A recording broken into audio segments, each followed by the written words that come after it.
অধ্যাপক অর্ণব ঘোষাল আমার সঙ্গে রয়েছেন।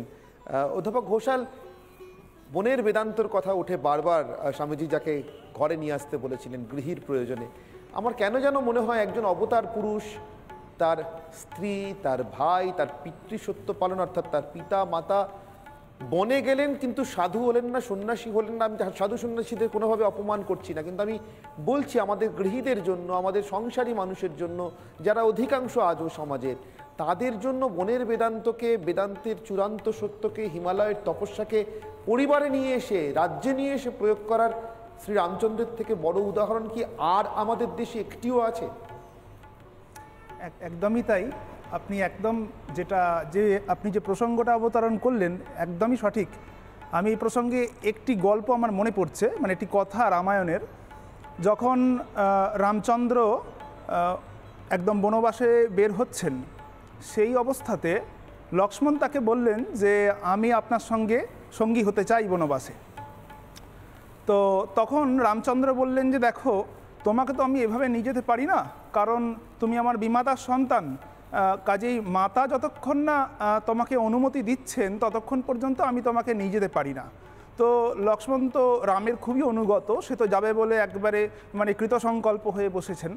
তো লক্ষ্মণ তখন গেলেন তার মা সুমিত্রার কাছে। তো সুমিত্রা তাকে বলছেন যে তুমি যাবে, কিন্তু আমার একটা শর্ত আছে, এটা যদি তুমি মানতে পারো তাহলে তুমি নিশ্চয়ই যেতে পারো। শর্তটা হলো এইরকম যে রামং দশরথং বিদ্ধিমাং জনকাত্মজাম অযোধ্যাম অটবিম বিদ্ধি গচ্ছ বৎস যথাসুখম। অর্থাৎ হে লক্ষ্মণ, তুমি যদি পিতা দশরথের মতো অগ্রজ রামকে শ্রদ্ধা করতে পারো, তুমি যদি আমার মতো করে, মানে মায়ের মতো করে তোমার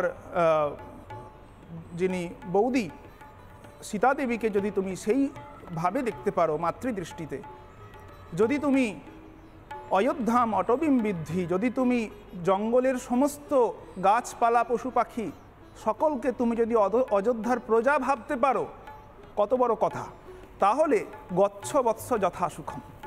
তো এই যে আদর্শ, এখান থেকেই তো বেদান্তের শুরু। এই যে আদর্শ নিয়ে, যে মহৎ আদর্শ নিয়ে আমি যে ব্যষ্টি অর্থাৎ নিজের জন্য ভাবা, যেটা ভগবান ভগবদ্গীতায় বারবার বলছেন যে ব্যক্তি নিজের জন্য করে সে আদতে পাপকে ভোগ করে, আর যে সকলকে দিয়ে তারপরে গ্রহণ করে সে আদতে পুণ্যভাগী, সেই কিন্তু বেদান্তের অধিকারী। তাহলে এই যে একটা ব্যষ্টি ভাব থেকে, মানে নিজস্ব আত্মকেন্দ্রিকতা থেকে একদম এই যে সমষ্টির কথা ভাবা, এইখান থেকেই তো বেদান্তের শুরু হচ্ছে। এবং এই বেদান্তই অরণ্যে গিয়ে তারপর লঙ্কা হয়ে যে প্রত্যাবর্তন, মাঝে যে সমস্ত দুষ্ট বা যে দানব প্রবৃত্তিকে বিনাশ করে যে একটি মানে সুন্দর একটি সাম্রাজ্য স্থাপন। এমনকি আরেকটি বিষয় দেখুন, সাধারণত আমরা দেখেছি আমাদের যে মোঘল, পাঠান প্রভৃতি যত সমস্ত সাম্রাজ্য, আমার শুনতে ভীষণ ভালো লাগছিল, আমার ধারণা আমার দর্শকদেরও শুনতে খুব ভালো লাগছিল, কিন্তু আমার সময় একেবারে শেষ হয়ে গিয়েছে, আমাকে শেষ করতেই হচ্ছে।